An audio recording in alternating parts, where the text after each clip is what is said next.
ایک مرتبہ لاہور کے ایک نوجوان میرے پاس آیا، اب اس کی شادی 1-2 مہینے پہلے ہوئی تھی، اور شادی کے چند ہی دنوں بعد یہ سلسلے میں داخل ہو گیا، بیعت ہو گیا۔ اب اس نے چہرے پہ داڑھی بھی سجا لی، نمازیں بھی پڑھنی شروع کر دیں، تو نیکی پہ آ گیا۔ اللہ کی شان کے ایک دن میرے پاس آیا، غصے میں تھا۔ میں نے پوچھا خیریت ہے؟ کہنے لگا بس حضرت کیا بتاؤں، یہ جو میری بیوی ہے نا، اس نے بس مجھے بہت ستایا ہوا ہے۔ میں نے پوچھا کیا ہوا؟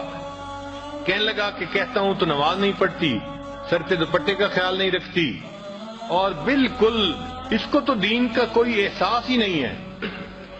یہ تو اس نے تو میرا جو ہے نا جینا حرام کر دیا ہے۔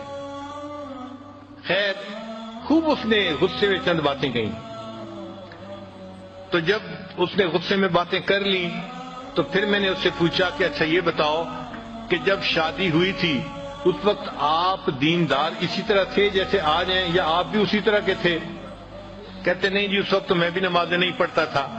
اصل میں شروع میں دونوں ایک ہی جیسے تھے اور آپس میں پسند کی شادی تھی یہ۔ تو میں نے کہا کہ بھائی آپ بھی اسی جیسے تھے اور آپ بھی نمازیں نہیں پڑھتے تھے، تو آپ نے ایسی ہی بیوی پسند کی، تو بیوی تو وہی ہے نا، کوئی بدلی تو نہیں ہے، مگر فرق یہ پڑا کہ آپ نے اس مجلس میں آنا شروع کیا اور آپ نے دین کی باتیں سنی تو آپ نے دین کو قبول کر لیا، اور اب آپ کی زندگی نیکی جینے والی بن گئی ہے۔ کہنے لگے ہاں یہ بات تو ٹھیک ہے۔ میں نے کہا یہ بتائے کہ آپ کی بیوی نے کتنی نصیحتوں کی محفل اٹینڈ کی ہے؟ کہنے لگے وہ تو نہیں آتی۔ میں نے کہا کوئی اور دینی محفل اٹینڈ کی ہو جہاں اس کو دین کی طرف کسی نے ترغیب دی ہو، بلایا ہو؟ کہنے لگا نہیں۔ میں نے کہا پھر وہ کیسے دوپٹہ کرے گی سر کے اوپر، اور کیسے وہ پردے کا خیال کرے گی، نمازیں پڑھے گی؟ اس کو تو سمجھانے والا کوئی ہے ہی نہیں۔ آپ کو تو سمجھانے والے مل گئے، اس کو تو نہیں نہ ملے۔ تو اب اس کو فیل ہوا کہ بھائی حضرت جی مجھے آہستہ آہستہ نا اس بات پہ لے آئیں گے کہ اچھا اس کو محفلوں میں لایا کرو، تو یہ تو کام لمبا ہو جائے گا نا۔ اور وہ تو جلدی حل چاہتا تھا کہ حضرت جی مجھے کہیں وہ نماز نہیں پڑھتی، تم جاؤ ذرا اس کو سیدھا کرو۔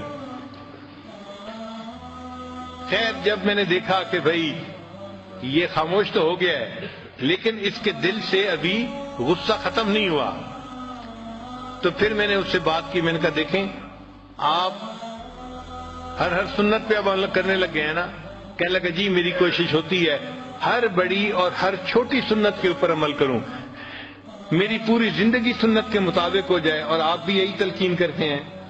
میں نے کہا اچھا میں آج آپ کو ایک سنت بتاتا ہوں، آپ اس کے اوپر عمل کریں۔ کہنے لگا جی۔ میں نے کہا آپ واپس جاتے ہوئے کسی دکان سے مٹھائی کا ڈبہ ساتھ لے جائیں، اور جب گھر جائیں تو دسترخوان پہ جب ڈبہ رکھا جائے تو اس میں سے مٹھائی کا ایک پیس اٹھا کے اپنی بیوی کے منہ میں ڈالنا۔ جب میں نے کہا تو وہ مجھ سے پوچھا جی؟ میں نے کہا بھائی میں فارسی نہیں بول رہا، میں آپ کی زبان میں ہی آپ سے گفتگو کر رہا ہوں کہ آپ ایک مٹھائی کا ڈبہ لے کے جائیں اور بیوی کو ہدیہ دیں، اور جب دسترخوان پہ وہ ڈبہ رکھا جائے تو اس میں سے ایک پیس اٹھا کے تو اپنی بیوی کو مٹھائی کھلائیں۔ جب میں نے کلیئر لفظوں میں پھر کہا پھر اس کو بات سمجھ میں آئی۔ کہنے لگا جی بہت اچھا۔ خیر وہ بندہ چلا گیا۔ اللہ کی شان کے چند دنوں کے بعد وہ آیا اور اس کی آنکھوں سے آنسو تھمتے نہیں تھے۔ میں نے پوچھا کیا ہوا؟ کہنے لگا حضرت خوشی کے آنسو ہیں۔ میں نے پوچھا کس خوشی کے؟ کہنے لگا کہ میں جاتے ہوئے مٹھائی کا ڈبہ لے کے گیا اور گھر والوں نے پوچھا، بیوی نے کہ یہ کیا لائے؟ تو میں نے کہا میں آپ کے لیے گفٹ لے کے آیا ہوں۔ تو بڑی حیران ہوئی، اچھا آپ میرے لیے گفٹ لے کے آئے ہیں؟ میں نے کہا ہاں۔ تھوڑی دیر کے بعد پھر کھانے کا وقت آیا تو کھانے کے دسترخوان پر کھانا لگ گیا اور وہ مٹھائی کا ڈبہ بھی وہیں تھا۔ کہنے لگے میں نے آپ کی جو ہے وہ نصیحت کے مطابق مٹھائی کا ایک پیس اٹھایا اور ایک گلاب جامن میں نے اپنی بیوی کے طرف کیا، تو وہ میری طرف دیکھنے لگی کہ کیا مطلب ہے؟ میں نے کہا کہ یہ میں تمہیں خود اپنے ہاتھوں سے کھلانا چاہتا ہوں۔ کہنے لگے وہ حیران۔ خیر اس نے وہ گلاب جامن تو کھا لیا، پھر اس کے بعد تھوڑی دیر وہ سر جھکا کے بیٹھی رہی، کچھ سوچتی رہی۔ پھر مجھے کہنے لگی آپ نے آج ایسا کیوں کیا ہے؟ پہلے تو کبھی نہیں کیا۔ تو کہنے لگا کہ میں نے اسے کہا کہ نبی حضرت نے مجھے بتایا کہ یہ نبی علیہ الصلوۃ والسلام کی سنت ہے، میں نے اس سنت کے اوپر عمل کیا ہے۔ کہنے لگا جب میں نے یہ بات بتائی میری بیوی کی آنکھوں میں سے آنسو ٹپک پڑے اور وہ کہنے لگی اچھا یہ نبی علیہ السلام کی سنت تھی؟ میں نے کہا ہاں۔ تو کہنے لگی اچھا کیا میں بھی اور سنتوں پہ عمل کر سکتی ہوں؟ تو میں نے کہا ہاں کر سکتی ہو۔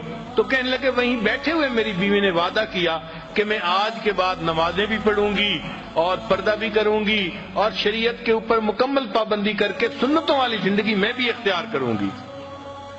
نبی علیہ الصلوۃ والسلام کی ایک سنت نے پورے گھر کے ماحول کو بدل کے رکھ دیا اور وہ بچی نیک بن گئی اور بعد میں وہ بچی عالمہ بھی بن گئی۔ تو گھر کے اندر نیکی کا ماحول رکھنا، نیکی کی تلقین کرتے رہنا، یہ خاوند کی ذمہ داری ہوتی ہے۔